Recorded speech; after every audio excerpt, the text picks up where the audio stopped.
humanitarian extractivism and communities in crisis is kind of my focus for today.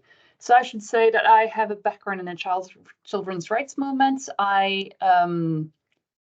co-founded an NGO called Press, which is a youth NGO of the Norwegian Save the Children back in the mid-90s, and spent time in Uganda on learning about child advocacy, and went through the halls or the participatory rural appraisal capacity building phase, and then all the buzzwords that were shaping development back then, including rights-based approaches.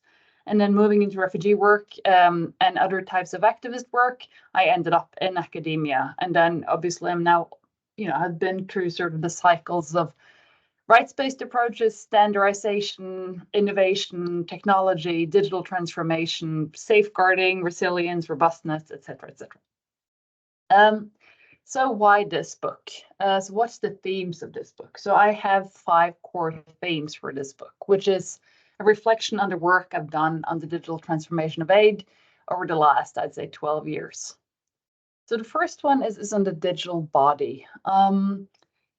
What we see today is that increasingly recipients and communities have digital bodies, in the sense that all their biodata has been registered, their life stories, their legal identity, and this together forms a set of data points, which is not only a very comprehensive life story, but offering up this life story is increasingly a precondition for being seen and being offered aid.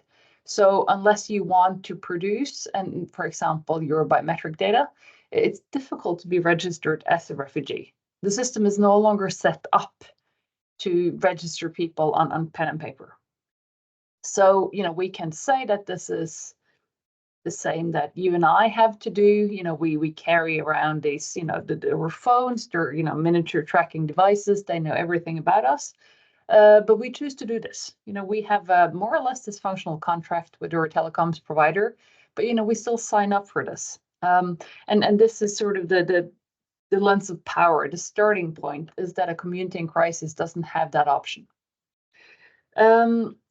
My second point is down in the corner to the right. So new spaces, logics, and interventions. So technology has obviously created new humanitarian spaces. Think about humanitarian cyberspace, but also logics and interventions in terms of what you can do with all of these data, right? So if you have customer data, you can sell the data, but you could also embark on activities such as banking, for example. And the rationale for engaging in humanitarian activity has also changed. Just think about the advent of the World Bank as a major humanitarian player. This means that a lot of the interventions are now reordered around humanitarian data.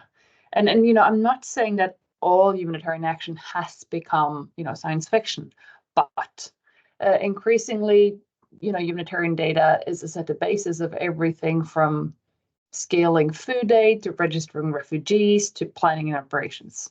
And then this means that, when there's a data shortage, or when your data is poisoned or deemed inaccurate, the intervention shifts and the calibration of the intervention changes.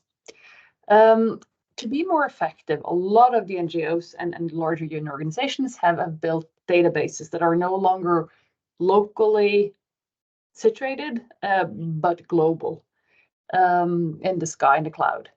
And this centralization of humanitarian data means that there's a centralization of vulnerability.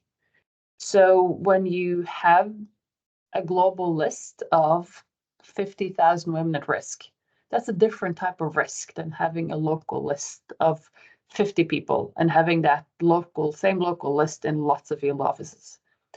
It also means that the risk is infinite. It's very difficult to be completely cyber secure. For a lot of your organizations, cybersecurity is already a significant cost. If we were to be perfectly cyber secure, we would have to spend an unacceptable percentage of the budget on this. And for humanitarians, particularly in this very precarious time we're living through, that's a very difficult argument to make. On the other hand, if you're not to some degree cyber secure, you will probably not be operational. in 5 years' time.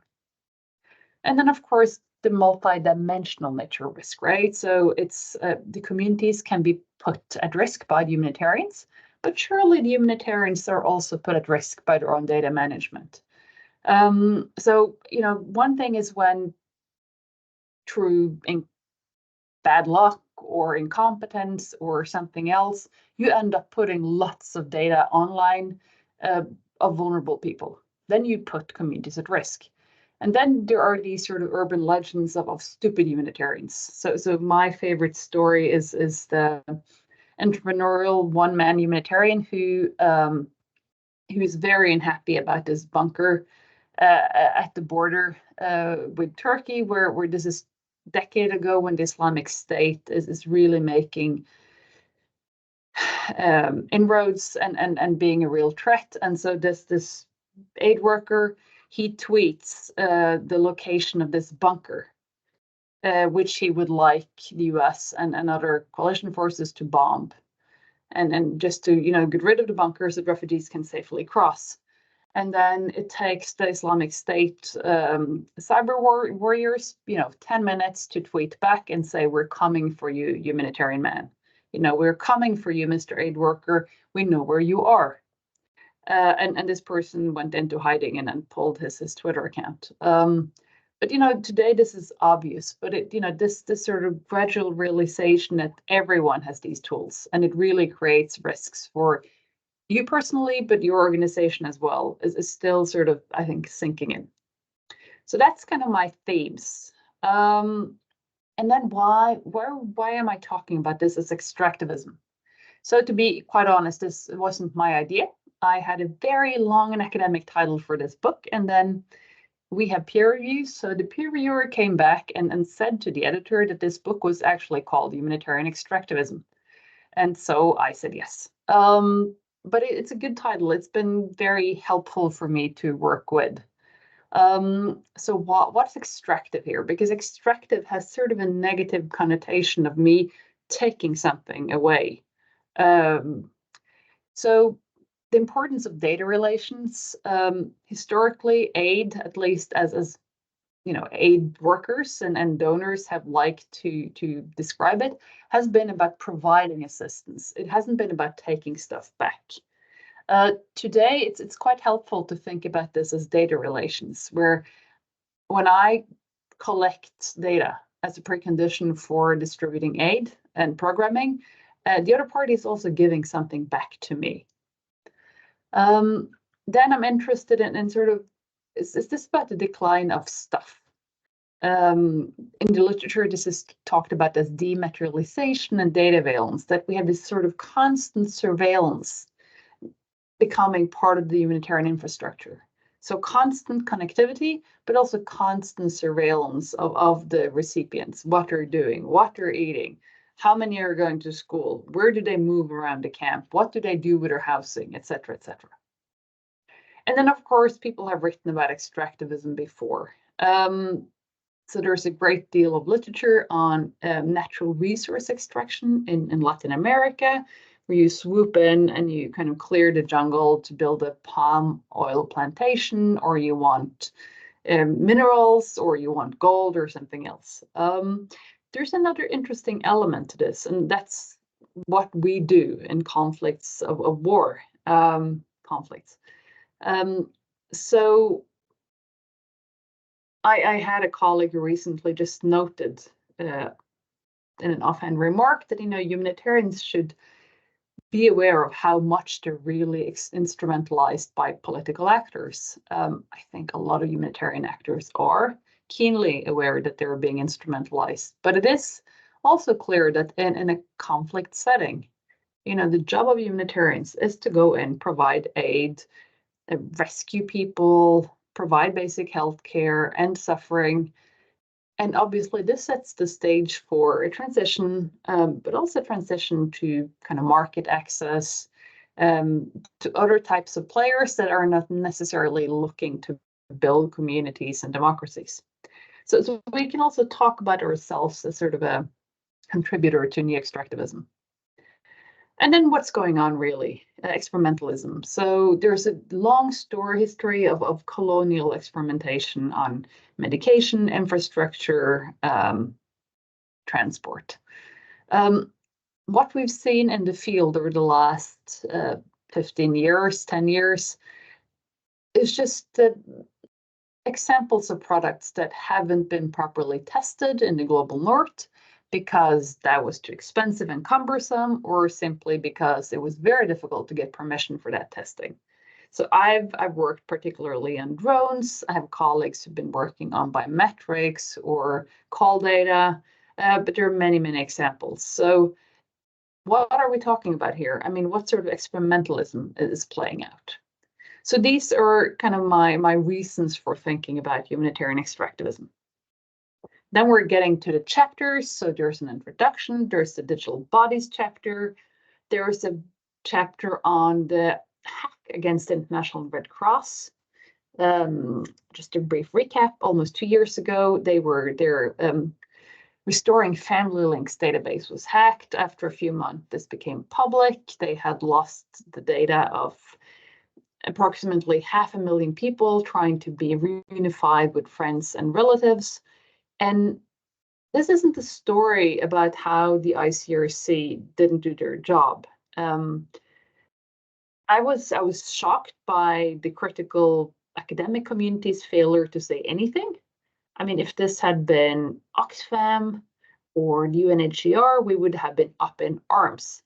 But since this was the ICRC, which, you know, a lot of us love a lot and respect, nobody said anything. So this is a chapter about how the ICRC made choices in the 20 years before the hack, which meant that they both had been very, very focused on digital tools, but also that in their portfolio, they had included groups they hadn't previously worked with, such as irregular migrants, that are not necessarily central to kind of a classic humanitarian mandate. So it's basically a chapter about, you know, how the ICRC in a way made itself a target. Then I've been looking at power, risk, and riskiness in digital humanitarian work, and sort of the evolution of the digital humanitarian community from crowd mapping to sort of a more diverse and skilled global community. Then there is a chapter on UNICEF's Wearable for Good challenge, which is it took me a long time to figure out what that challenge was about. So it's a 2015 challenge where they invited lots of entries to develop wearables for kids. So they had 10 finalists that went through a very structured innovation process. And then they had 2 winners, one that was sort of a crayon soap pen that would make kids wash their hands. This was before the pandemic, where kids understood they had to wash by force. But also another initiative called Cushy Baby, which was an infant necklace to register vaccines, which rapidly after this conference competition became a biometric platform. But the interesting thing for me was this, you know, how little people talked about children in this competition. And then it sort of gradually dawned on me that actually this innovation challenge didn't really have anything to do with kids. It had all to do with UNICEF finding meaningful activities and trust-building exercises with their private sector partners. Then there's a chapter on the early drone airspace, which was about examples from Syria. The Syrian Airlift Project was an early drone project where basically they were having suicide drones that would crash, but they were supposed to transport cargo into Syria, specifically medication. And this didn't go so well. This was a US project. They testing their drones, they burnt forests, they ran Stanford, they ran out of money, but also the basic idea was kind of this very colonial language about kind of white rescuers and saviors coming in to help the ailing Syrians. Then there was an example from Nepal, which is, I think, the first time drones kind of are recognized as being very visible in humanitarian response, but also in creating a lot of problems. So this is, you know, another of these chapters kind of trying to track the history of humanitarian engagement with technology. And then it's us. I've called this chapter Beyond Humanitarian Innovation Ethics Gap, Everyday Practice in Field Labs. It's not the most charismatic of titles, but I think it's descriptive. Oops. So, this is what I wrote. I wrote a couple of shorter entries for the START network in CDAC, and they are, I think, still online. So the chapter is basically drawing on those entries and my field notes that I developed working with them. So I hope this is interesting for those of you who work with ethics in particular. So I come from a legal background. I have a background as a human rights activist. When I came to the humanitarian field, it took me a while to sort of realize why people were only talking about ethics in addition to international humanitarian law. And it really how that's sort of a common language of moral values, I'd say. So humanitarian imperatives of doing no harm, of aiding the suffering, and the principles of offering universal, impartial, neutral, humane aid. Ethics is clearly also language of political persuasion, shaming those who are not seen as ethical, fair trade, for example. Ethics is a framing tool for problems. You know, you are unethical. This is an unethical activity. But it's also been a buzzword in the humanitarian field over the last couple of years, specifically technology ethics. And then, you know, after I've spent a long time trying to help initiatives develop technology ethics for the humanitarian field. Fairly often we end up with workshops where at the end of the day, what we've done is sort of to reinvent basic data protection, which, you know, is sort of futile activity, given that we have, for example, GDPR, or we've just ended up with a smorgasbord of things that aren't really ethical problems. So some of the critique, and that's the critique of people who are also sick and tired of Facebook/Meta, Twitter/X, and OpenAI and others coming up with these sort of advisory boards that are going to be ethical, that this is all about ethics washing and that ethics has been co-opted, and that this to a certain extent also goes for the humanitarian field. So yes, we can agree that, you know, we're tired of ethics. This is sort of passé, but I think we just, you know, we're also not going to not have ethics. So my good friend Nathaniel Raymond said to me at some point where I was very frustrated, but Kristin, we know that lawyers are not always following the ethics of their bar. We know that doctors make mistakes. But clearly, I mean, you would not like lawyers not to have ethics, right? You wouldn't like doctors not to follow medical ethics. And that's true, right? So we have ethics. We have humanitarian tech ethics. And we can be critical, but we can't really sort of only trash. So this is why I'm trying to use ethics as a bottom-up lens now for thinking about innovation and thinking about the digital transformation. So, and in this article here, it's also field of knowledge production. I mean, how do we ask these ethics questions in humanitarian innovation? So, if we look at the research, and I should start with the time frame first, and I'm interested if you guys agree with me that this is the time frame. So UNICEF, which is obviously a multi-mandate organization, has done innovation since at least 2009. Innovation literature, obviously century old, but to us, innovation sort of appeared, I'd say, around 12, 13. After the Haiti earthquake, we start talking about technology, and then we start talking about innovation, and we start having innovation conferences, for example, at the Refugee Studies Center in Oxford.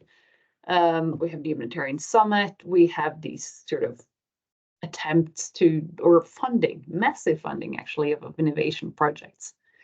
Some of the research coming out of that is mainly around products, processes, positions, and paradigms, this sort of classic conceptualization of innovation.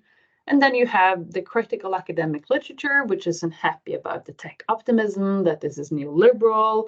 it's too much private sector, too much new public management, and this is all very extractive from communities. I have to say that I've sort of lived through all of these exercises, and I have found that it's been practical in many ways. So when I started to do work on technology, I came from a postdoc on cyber war and international law, and then started working on drones and wrote a piece called The Rise of the Humanitarian Drone.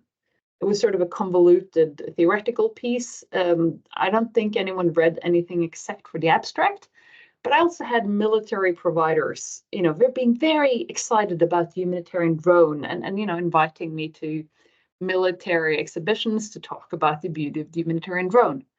And people who were in sort of this humanitarian drone community were extremely eager to get civilians, volunteers to show up and do wonderful things with our drone.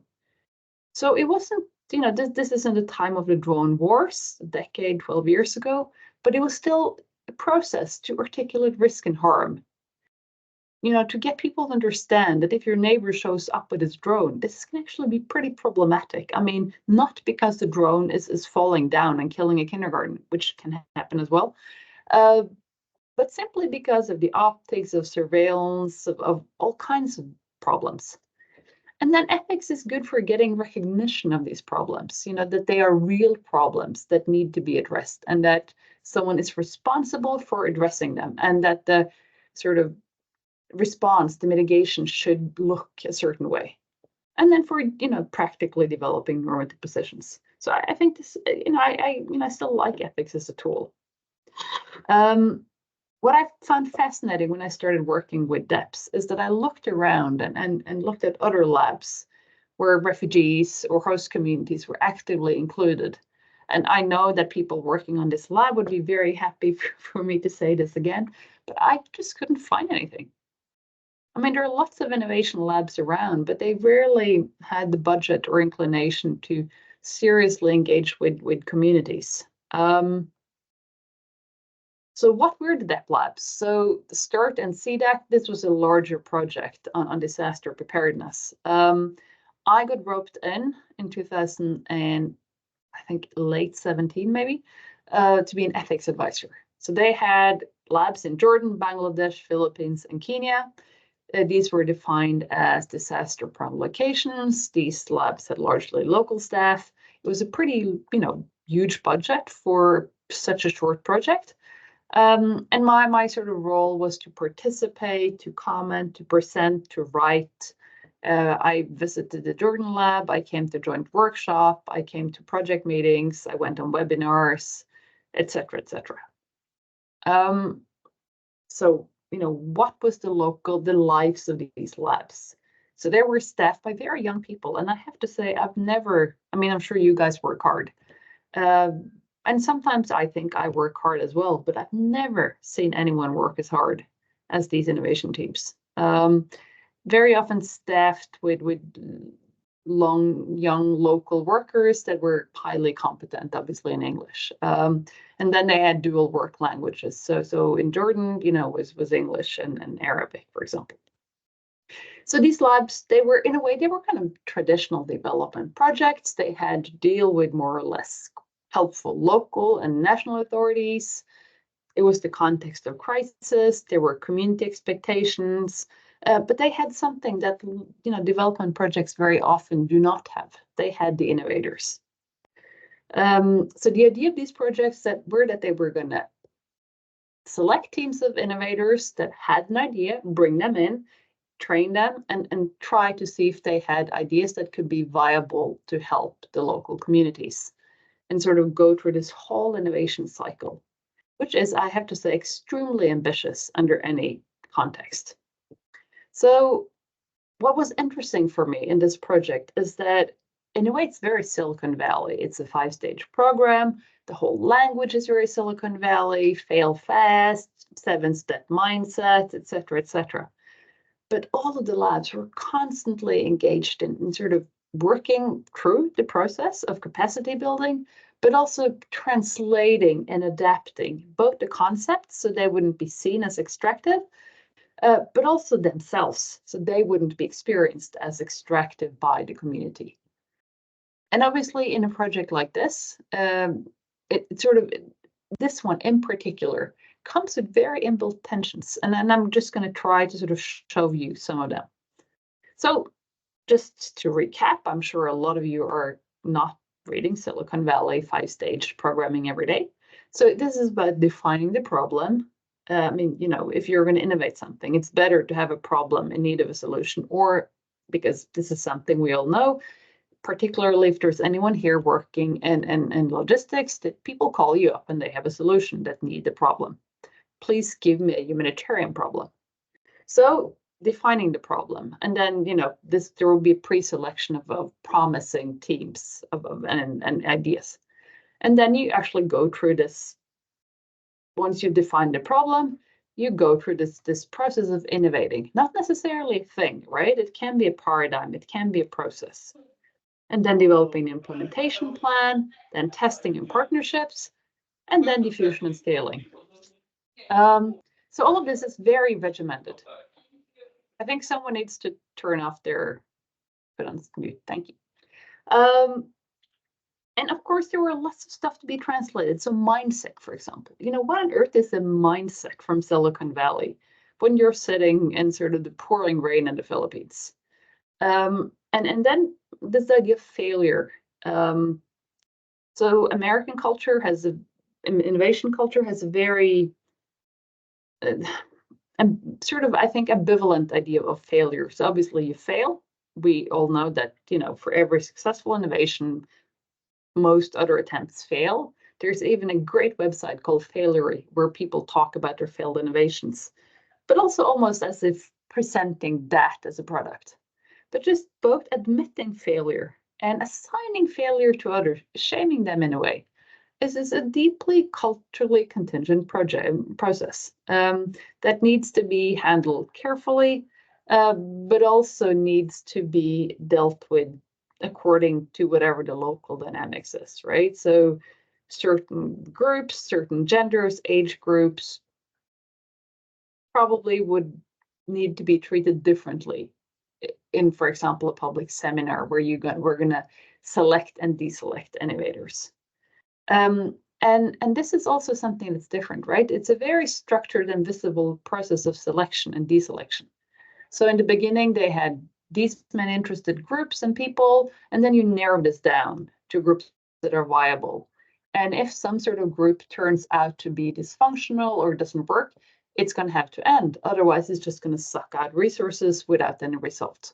So this is very visible and can be easily felt as exclusion. And time is also an innovation tool here, right? So there's a project cycle with, people are told up front that this is going to take 1 week. Here you have 4 days. This is a process taking 7 days. And here the project cycle ends. And that sort of compressed timeline is actually is a tool itself. And then obviously also, how do you sort of set up clear lines of communication, not of aid and sort of issues of embezzlement and corruption, but ownership. If something ever comes out of this, who actually did make this? Is this the innovator or the community? The labs, which were salaried by the humanitarian organizations that hosted them, had dealt with sort of the innovators in very intimate, everyday work relationships, right? They spend lots of time together in the same spaces. They worked together. It was basically as much as possible, kind of an emphasis on this equal relationship. But then, then you start, in the end, it's not equal, right? So what's an acceptable motivation? Should you really love the innovation to be selected? What when people start asking for money, saying, I do humanitarian work as well. We spent the same amount of hours here. We do the same things. How come I don't get salaried? I'm making your job possible. And if you monitor and evaluate, and in the end of the day, you realize you have to cut people off, monitoring and evaluation requires trust. If people know you have the power to cut them off, this becomes difficult. And again, we're not, we're talking about very short time spans here. Successful innovation requires lots of input, but lots of input doesn't, guarantee successful innovation. So the benefit is sort of in the future. Token innovation, and I'm getting to the end here. Sort of, I mean, a lot of these questions are questions that we know from before that are, very familiar to development projects. So who can be successful innovators? And then we talk about capacity needs, right? So I saw this in the labs, and it's a clear tendency that the people who are selected as innovators are people who are literate, who are able to leave their house, can transport themselves to the workspace, can be able to survive, doesn't have family obligations, possibly English speaking. So we're already speaking about a very small subset in the community. And then who is from the community, right? What does it take for someone to claim that they're part of the wider community? And then it was interesting because these projects also had so many relationships that needed to be managed at the same time. So, if you were the head of the innovation lab, you would manage the relationships between those in your projects and those in your lab. And for example, the relationship between the Bangladeshi and the Jordan lab and the communications. Then you would manage the relationship between your team in the lab and the innovators and your team and the community. And then there was this relationship, which was the main relationship in the whole project that you couldn't really manage, which was that between the innovators and the community. What do you do with expectation management? These communities obviously have previous experience with aid actors and a lot of distrust, and I think we all know why. And then, how to avoid problems of opportunity for feedback. And then given that, the successful innovation is one that you can scale to market. It has nothing to do with the local community. How do you what happens here? There's this inbuilt slippage of what success in innovation means and what it means for the community. And there was also a struggle of making the innovators interested enough in seeing this as part of their brief. And then I have to say, there's something very weird happened in the middle of the project. So trainers started showing up, sent from the UK to talk to people about safeguarding. And it was very odd. So we spent a lot of time talking about very technical innovation processes, talked about communities, talked about technology, and suddenly people showed up and started telling the innovators and the lab members that they shouldn't sexually harass anyone. And I understand that this was something that was rapidly implemented across the sector, but it was odd to suddenly have this complete switch of focus to an activity, to a problem that was very much a top-down imposition on what was otherwise a bottom-up innovation process. And just to finish off here, so where are we going now with humanitarian innovation? So I ended my timeline at 2019. This is when I think we stopped talking about innovation, or at least funding it, and started talking about the digital transformation. And then obviously 5 minutes after, the pandemic came. And now, over the last year and a half, we have kind of refocused again to generative AI. So I think we all know AI doesn't solve intractable problems with respect to aid, either being fit for purpose, and then it makes interesting, I'd say, we need to think about community participation and where it renders communication with communities. So I recently had an interesting conversation with a Norwegian humanitarian NGO who asked me to come in and talk to their country directors. And what they said is that we're feeling it. And I thought that was an excellent phrase. We're feeling it in the way people are communicating with us, in the way the applications are looking, the number of applications and petitions, and generally how the communication is being restructured. So if you go to Microsoft, you will not only find sort of instructions for grammar and punctuation, but you will also find it for inclusiveness and sensitive geopolitical references. So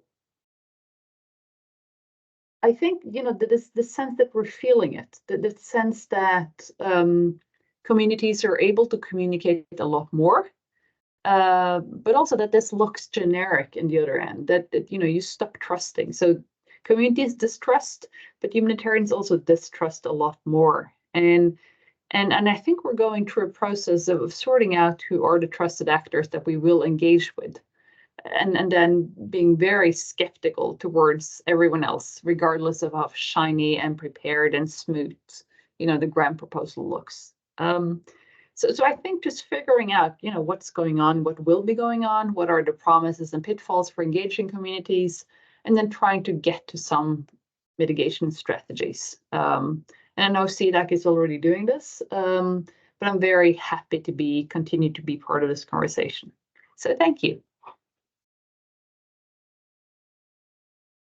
Yes, I should also say that, if you are interested, I think I stopped sharing, but if you're interested, email me and I'm very happy to share the book chapters. Terrific. That is incredibly generous of you, Kristin, both in terms of sharing the amount of work and thought that has gone into this book, which is so timely. I encourage everyone to get hold of it either through emails or even purchasing it or putting it on budget somewhere. I hope to see more in-depth deep dives in each of the other chapters. It would be great to see each of those organizations inviting you to do the same thing, and really having some lively reflections. I would say that I think UNICEF and the ICRC probably feels less loved than you guys do. The book is ending on a happy note. The book is ending on a happy note. I'm delighted to be in the happy camp now. I must admit, I was cringing with the memory. I was in my role with ICRC previously when the cyber hack took place, and it was a journey of rapid discovery, engaging in the UK with the National Cybersecurity Centre, and who offered an amazing service for NGOs and people who are not as familiar with what the whys and wherefores, and if you don't have cybersecurity expertise in your team, how you get it, how you communicate about this, what you do and don't communicate, etc., etc. They were terrific, and I'm sure other certainly European and American contexts probably have a similar facility. I suspect there isn't one, but I would love to be challenged on this. If there is one for humanitarians in humanitarian settings, where do we go for that local cybersecurity advice? Because I heard you on the get this right or be out of business in 5 years. We are delighted that we just passed our cybersecurity essentials course as CDAC, so we've ticked that box for the time being. Now, I have invited those who are online and have been listening carefully to raise their hands or to pop questions in the chat. You will, of course, have access to the books, and I hope that it has triggered some questions in your mind. I might just reflect myself, Kristin, if I may, on some of the things that triggered for me. First of all, the history and understanding the history of the innovation. You asked us, does this resonate? Does this time period resonate? And it made me think of being at a friend's wedding. This couple both work for UNHCR, and he'd just taken a job as an innovation something or other. And I really remember being like, I don't know, not quite sure what that actually is, and I'd been in the humanitarian sector for some time at that point. That was about 2013, 2014. So from my perspective, that does resonate, that's when it started to really get quite widespread life.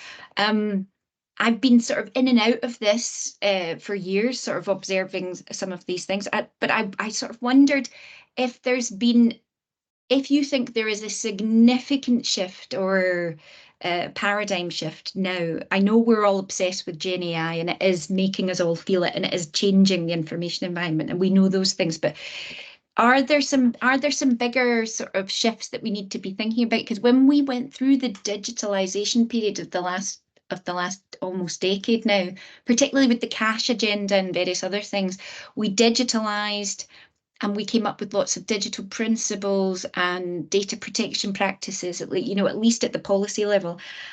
Do you think there is a need to revisit some of those assumptions and those policy frameworks in light of this new dynamic that we find ourselves in? Or are we safe to build upon some of those assumptions that we made then? Are we on shaky ground that needs to be revisited, or can we rely on that? I feel it most acutely in the ICRC experience. We went from, you're right, centralizing this vulnerability in the most profoundly problematic way it transpired, but have since come full circle to promoting a policy of data minimization.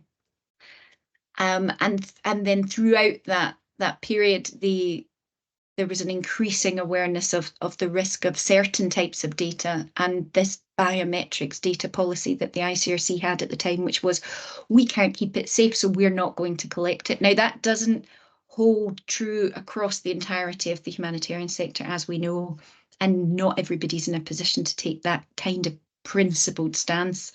But I wonder if is this inflection point that people keep pointing to as significant as it's being made out, and should it make us go back and think differently about some of those digital principles that we've set up as a system?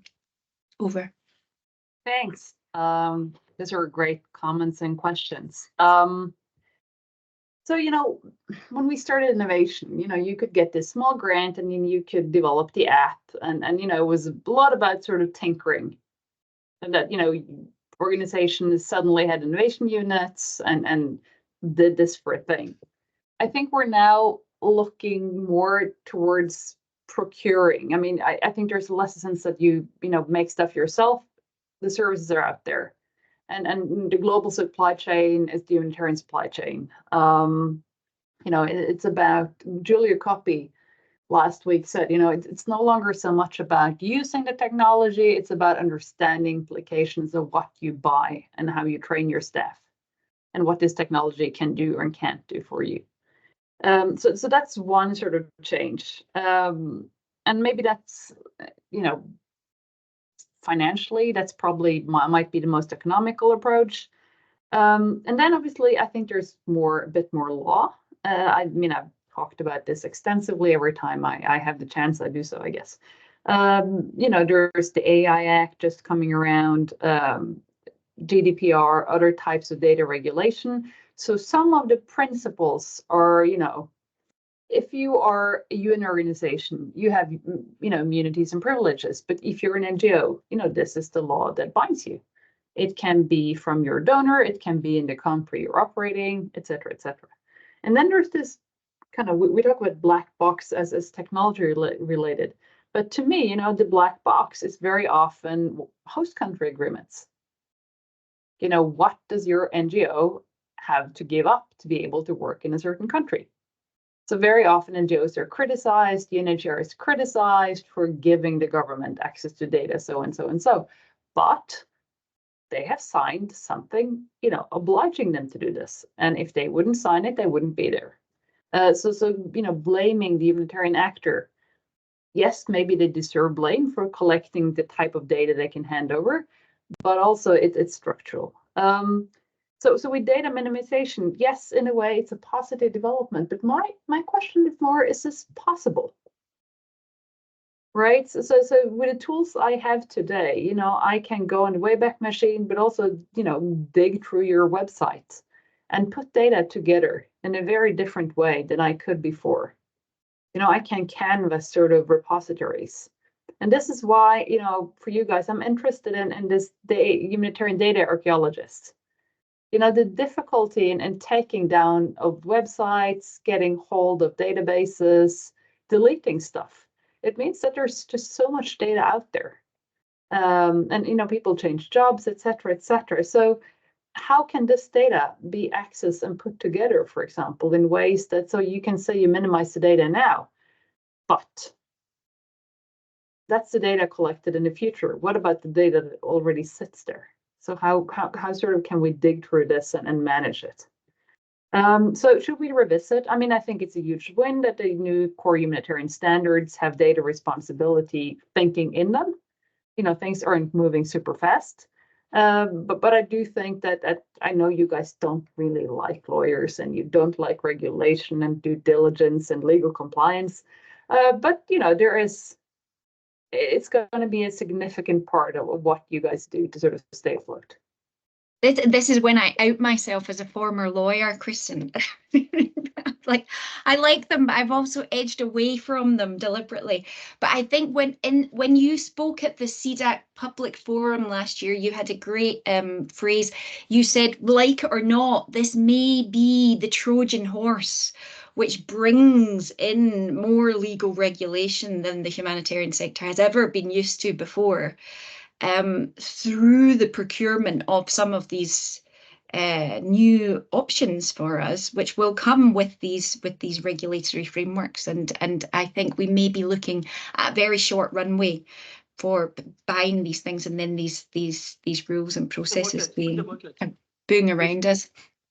I heard someone make a noise there. I'm not sure if that was a hello or an accent. Hello. Stephen, are you trying to come in?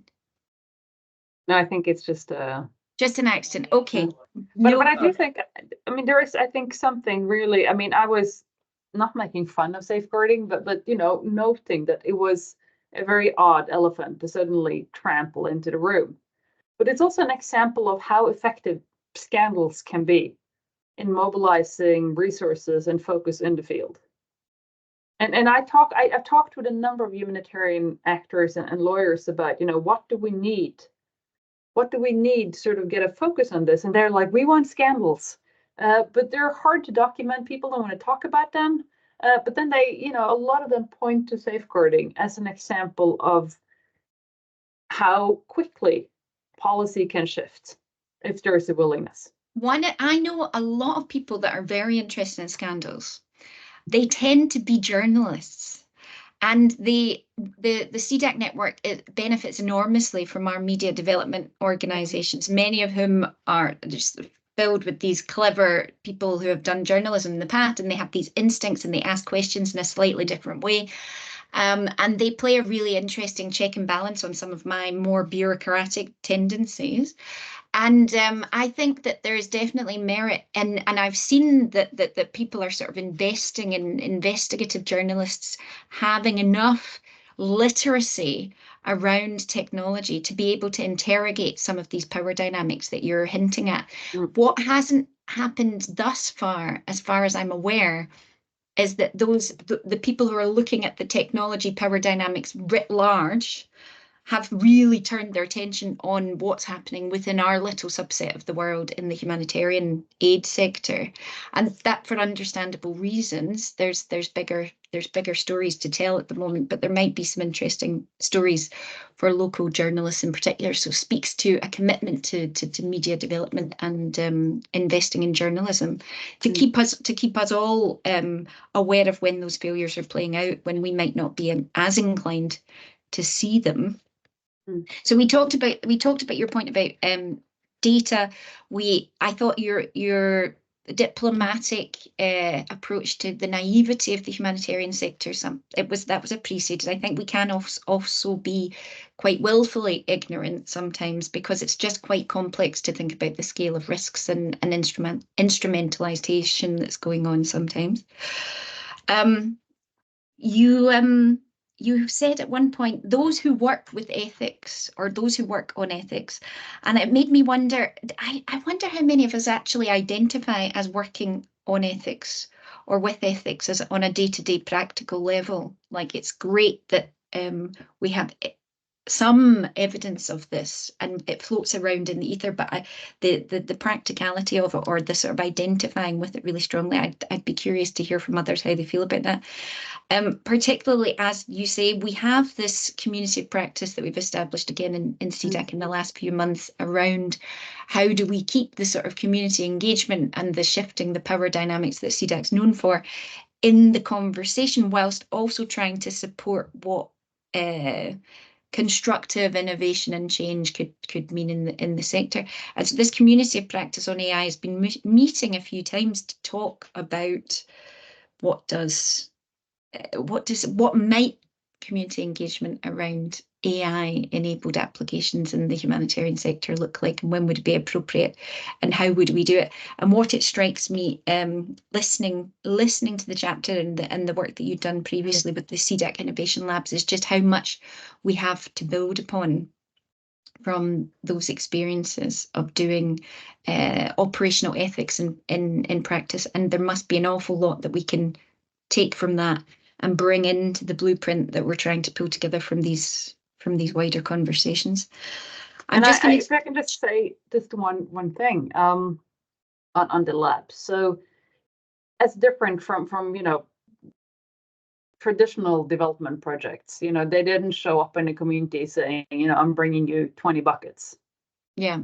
And that was a difficult sell in the beginning, but with AI, and as I think it was you who's coined this sort of the difficulty in maintaining truth at scale.